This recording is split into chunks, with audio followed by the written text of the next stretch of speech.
오늘 우리에게 주시는 하나님의 말씀은 마태복음 16장 18절에 있는 말씀입니다. 제가 봉독해 올립니다. 또 내가 내게 이르노니 너는 베드로라. 내가 이 반석 위에 내 교회를 세우리니 음부의 권세가 이기지 못하리라. 아멘. 기도하겠습니다. 전하신 주님, 말씀 전합니다. 말씀 가운데 은혜 주시고 홀로 영광 받아 주시옵소서. 감사드리며 예수 그리스도로 간절히 기도드립니다. 아멘. 반갑습니다. 오늘 말씀 교회란 무엇인가 라는 제목으로 첫 번째 시간 갖도록 하겠습니다. 우리가 교회에 다니고 있잖아요. 교회란 무엇인가?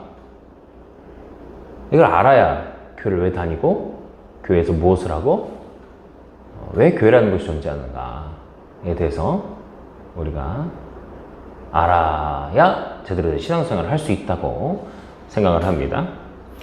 처음 교회에 나오게 된 계기가 뭔가요?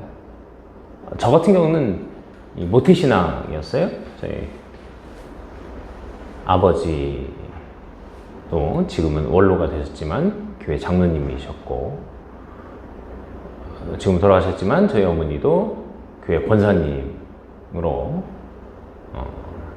직분을 가지고 계셨습니다.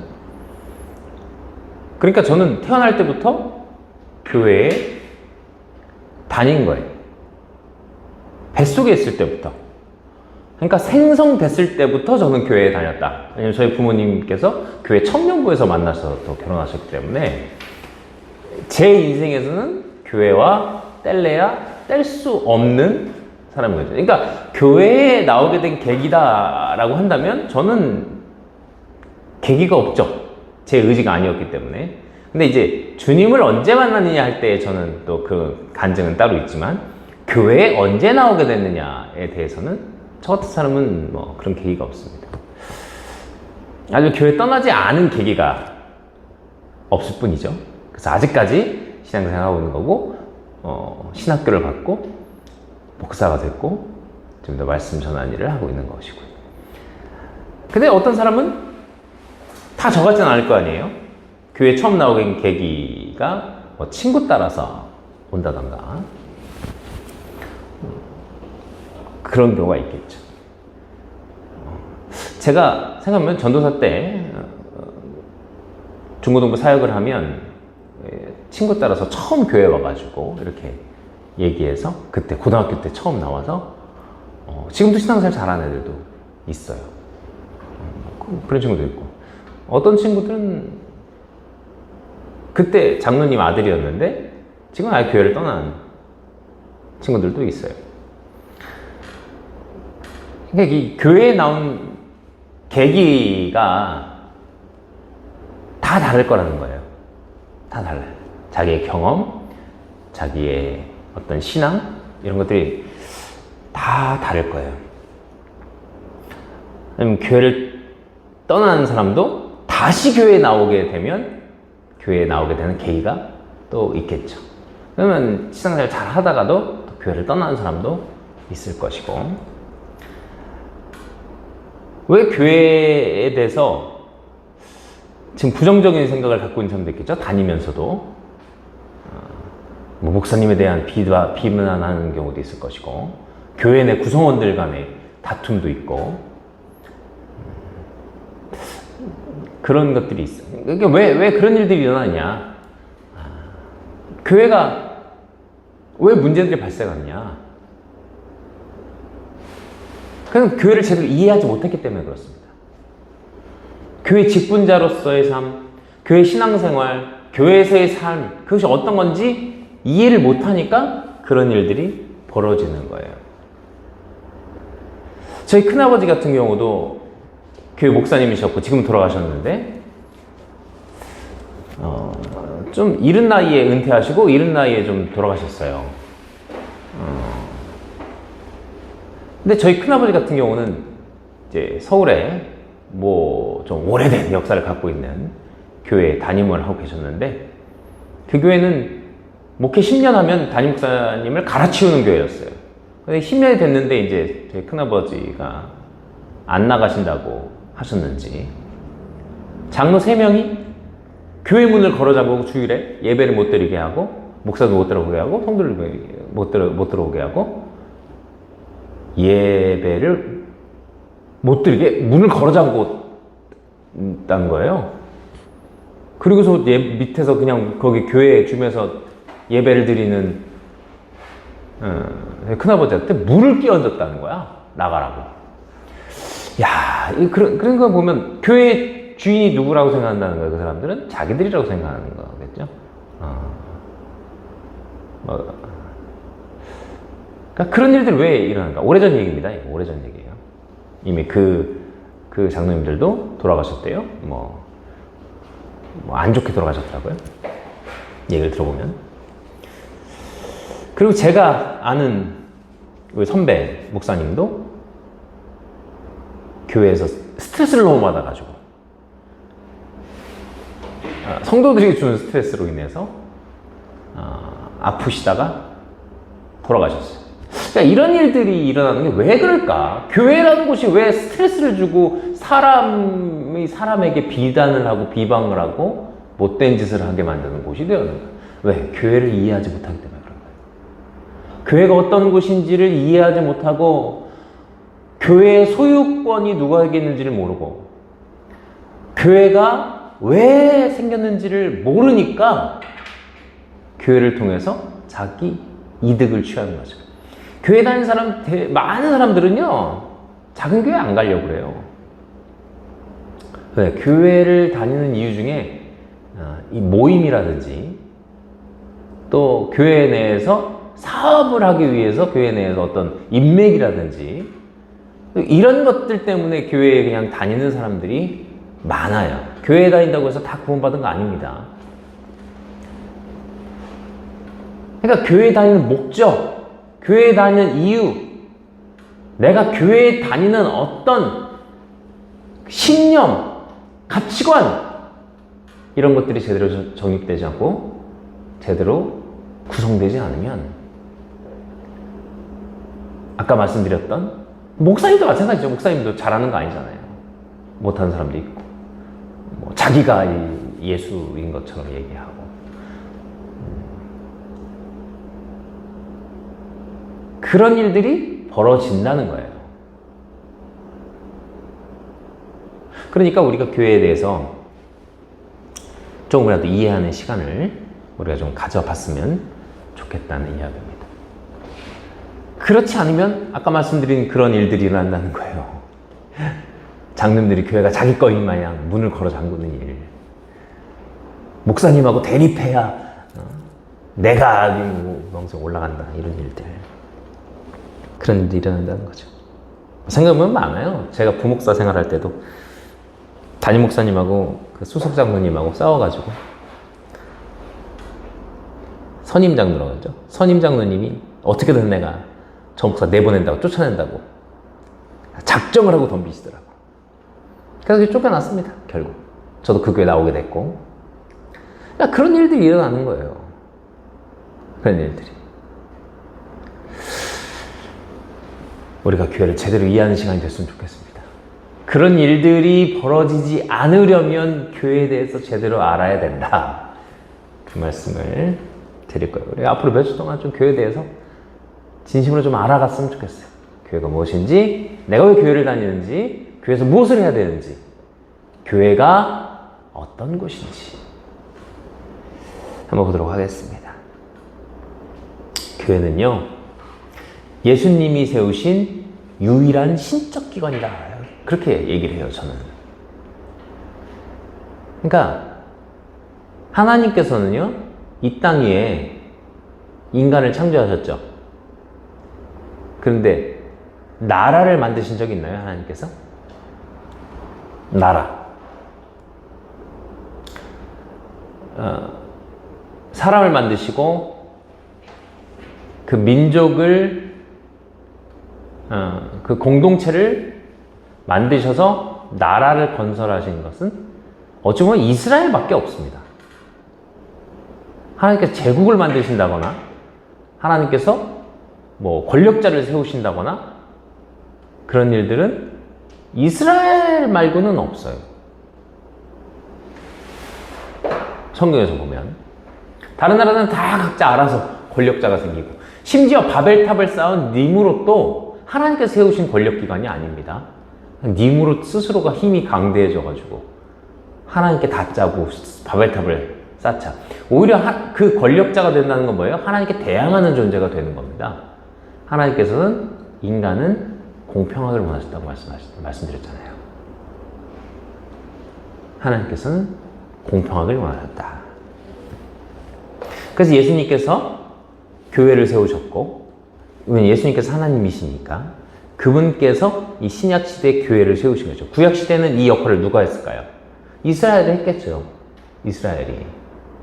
그 이스라엘을 통하여 구원자이신 예수 그리스도께서 오시게 하는 사명을 가지고 그 일을 했지만, 이스라엘만 구원받았다고는 말씀 안 드렸잖아요. 그죠? 이스라엘만 구원받은 건 아니었어요. 그 당시에도 하나님을 잘 섬기는, 이스라엘이 없을 때 아브라함, 이삭, 그 족장들도 하나님을 만났잖아요. 성경에 없을 뿐이지 하나님을 만나서 구원받은 사람들이 분명히 있었을 것이라고 저는 생각합니다. 성경에 기록이 없을 뿐이지. 그러니까 이 땅의 주인이, 이 지구의, 이 세상의 주인은 하나님이 아니기 때문에, 지금도 사단이 주인이기 때문에, 공중권세 잡은 권력자잖아요. 그러니까 인간사의 모든 권력은 웬만하면 하나님보다는 마귀와 통했게 되어 있습니다. 권력 집단은 하나님의 이름을 팔 뿐이에요. 하나님의 이름을 팔아서 자기가 권력을 잡을 뿐이지, 권력과 하나님은 통하지 않는다. 성경은 그렇게 이야기하고 있다는 거예요. 그러면 하나님과 통하는 유일한 기관은 뭐라고요? 교회라고요. 교회만이 하나님과 통하는 기관이라 이거예요. 왜? 예수님께서 세우셨기 때문에 그렇습니다. 그러니까 정부나 나라나 민족이나 어떤 백성을 예수님께서 세우신 것이 아니라, 예수님께서 오셨던 이유는 교회를 세우시기 위해서. 왜? 그 교회가 뭔데? 내가 죽어서 내 피 한 방울 남김없이 그 보혈로 구원받은 사람들이 모여서 신앙생활 할 수 있는 기관을 만드셔야 됐기 때문에 그렇다는 거예요. 그래서 교회는 정부와 관계하면 안 됩니다. 권력과 관계하면 안 돼요. 왜? 권력과 교제하고 관계하는 순간 뭐라고요? 타락하게 됐기 때문에 그렇습니다. 교회가 권력을 가지면 안 된다고요. 교회가 권력을 가지면 타락한다고요. 권력과 멀면 멀수록 신앙을 잘 지킵니다. 그게 어디예요? 항상 말씀드리잖아요. 북한의 지하교회와 중국의 지하교회처럼 신앙생활 잘하는 곳이 없다. 숨어서 모여서 예배드리며, 왜 권력과 멀잖아요. 거기는 권력자가 죽이려고 하는데. 그게 또 언제요? 초대교회죠. 로마와 거리가 멀어서. 교회가 언제부터 타락한 줄 아세요? AD 313년에 기독교가 인정을 받아요. 로마로부터, 콘스탄틴으로부터. 그때부터 타락의 길을 걷고, 교회가 권력이 되니까 뭐가 나와요? 캐톨릭이 나오는 거예요. 로마 캐톨릭. 교황이 나오고. 아니, 교회 황제가 어디 있어요? 우상 숭배하고 여신 숭배하기 시작하고, 면죄부 팔아다가 돈 긁어모으기 시작하고, 중세를 타락하고. 그래서 종교개혁을 일어나서 개신교가 나왔다. 타락은 어디서부터 시작한다? 권력과 손잡음부터 시작합니다. 우리나라는 설명 안 드릴게요. 말하면 뭐 하겠습니까? 정치를 외치는 목사님 중에, 그죠? 더 얘기 안 할게요. 예수님 얘기하는 것보다 정치인 얘기하는 게 더 많은 목사님들 설교가 판을 치고 있는 이 시대가 되어가고 있습니다. 안타까워요.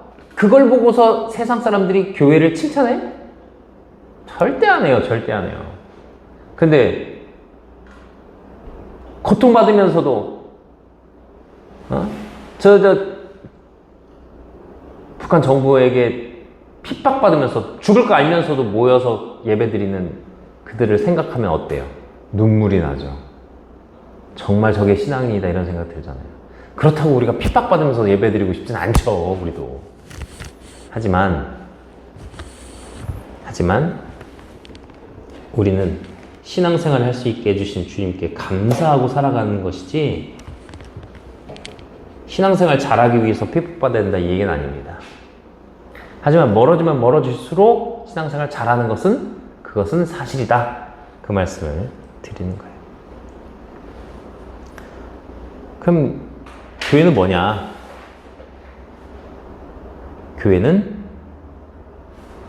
믿는 자들이 모여있는 공동체. 그러니까 뭐야? 다른 말로 건물이 아니다. 건물은 뭐예요? 공동체가 모이기 위한 장소일 뿐이에요.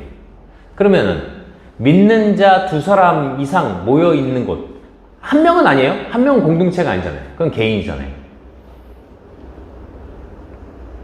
2명 이상 모여서 예배를 드리면 그게 뭐라고요? 그게 교회라고요. 그게 교회. 장소는 집이어도 상관없고 상가 건물이어도 상관없고 천막이어도 상관없고. 그렇죠? 예전엔 천막교회들이 많았어요. 우리나라 이게 초창기에 우리나라 못 살 때니까 건물이 없어갖고 천막 치고 예배드리고. 그죠? 그런 거 많았잖아요. 그때가 더 부흥의 불길이 우리나라에 일어나고 1900년대 초에 초가집 같은 데서 예배 드리고 그러다가 지금은 으리으리한 건물 짓고 예배 드리잖아요. 그러면서 그 건물 짓 때 뭐라고 얘기해요? 목사님들이 성전 건축이다. 아니 예루살렘에도 없는 성전이 왜 대한민국은 그렇게 많아요? 네? 성전 건축이다. 왜 성전 건축을 하는지 아세요? 교회 건축이라고 하면 헌금이 잘 안 모입니다. 왜? 거룩해 보이지가 않잖아요. 성전, 거룩한 전을 건축한다. 그러면 헌금이 더 잘 모입니다. 그래서 교회 건축 헌금, 뭔가 약해 보이잖아요. 성전 건축 헌금. 돈 거들라고 하는 짓이에요, 이게. 건축하기 위해서. 교회가 건물이 커지면 커질수록 타락하더라고요. 그게 목사의 재산이 되고, 목사가 아들한테 물려주고, 아들한테 못 물려주면 전별금 200억, 300억씩 받아가면서 아들한테 새로운 교회를 지어주고. 교회가 아니에요. 다 썩어 빠져갑니다. 하나님 절대 기뻐하지 않으세요. 다 썩어 빠졌어. 교회가 돈이 있으면 건물 짓는 것이 아니라 그 돈으로 어려운 이웃을 도와야 되고 그 돈으로 구제해야 되고 그 돈으로 봉사하는 겁니다. 교회 건축 좋아하는 목사들이 있어요. 큰 교회인데 그 목사만 가면 교회 건축을 시작합니다. 그런 분들 특징 뭔지 아세요? 돈을 좋아해요. 연관관계가 있을 것 같아. 하지만 저는 교회 건축을 하지 않았기 때문에 잘 모르겠습니다. 근데 교회 건축이 아니죠, 사실. 교회 건축은 뭐예요? 성도가 1명, 2명 늘어나는 게 교회 건축입니다. 부흥이요, 교회를 크게 진 게 부흥이 아니라 하나님을 믿는 신앙, 예수님으로 인해 구원받은 사람들이 하나, 둘 더 모여지는 것이 그것이 부흥입니다. 그냥 사람만 많이 모이는 건 성장이죠, 성장. 그래서 제가 신학생일 때나 전도사 때는 담임 목사님께서 세미나를 많이 가라고 그러셔가지고 교회 성장 세미나 이런 데를 많이 갔어요. 그럼 거기 가면 전도하는 기술, 스킬에 대해서 알려줘요. 아파트 방문 전도할 때는 이렇게 합니다. 표를 이렇게 만들어서 하시지요. 그런 것들이 많아요. 전도. 부산의 모 교회, 시골 교회인데 그 교회를 그 부임한 그 목사님이 정말 전도의 열정을 가지고 전도를 많이 해서 시골인데 굉장히 큰 교회를 이뤘어요. 이야, 그때 세미나 가서 그 교회도 가보고 제가 세미나도 열심히 그 교회 가서 듣고, 이야, 대단하다, 잘했다 그랬는데, 그 목사님이 지금은 현 정부를 엄청 욕하면서 선거법 위반으로 감옥도 갔다 오신 분이 됐습니다. 그러니까 이게 자기 신념이나 정치적인 생각은 있을 수 있어요. 그런데 목회자가 그런 걸 드러내면서 자꾸 정부를 비방한다거나 정부를 찬양한다는 거, 둘 다 문제라는 거예요. 왜 제가 이런 얘기를 자꾸 드리냐면 안타까워서 그렇습니다. 교회가 둘로 갈라지고 교회 내에서 목사님한테, 제 모교에서도 그런 일이 있다고요. 성도들이 왜 목사님은, 실제로 그렇게 얘기한답니다. 왜 우리 목사님은 윤석열 대통령을 석방하라는 설교를 왜 안 합니까? 이렇게 성도들이 요구한다는 거예요. 그러니까 안타까워요. 성도들의 생각도 안타깝고. 이 교회가 아닙니다. 이거 교회가 아니에요. 이거는. 교회는 예수님 얘기하는 것이고 구원을 이야기하는 것이지 정책이나 정부의 얘기를 하는 것이 아니에요. 저도 이런 얘기 안 하고 싶은데 안타까운 마음이 들어서 그냥 하는 이야기고요. 교회가 이러면 안 된다고 생각을 하기 때문에 이야기하는 것입니다. 교회는 예수님을 믿는 사람들이 모여있는 공동체예요.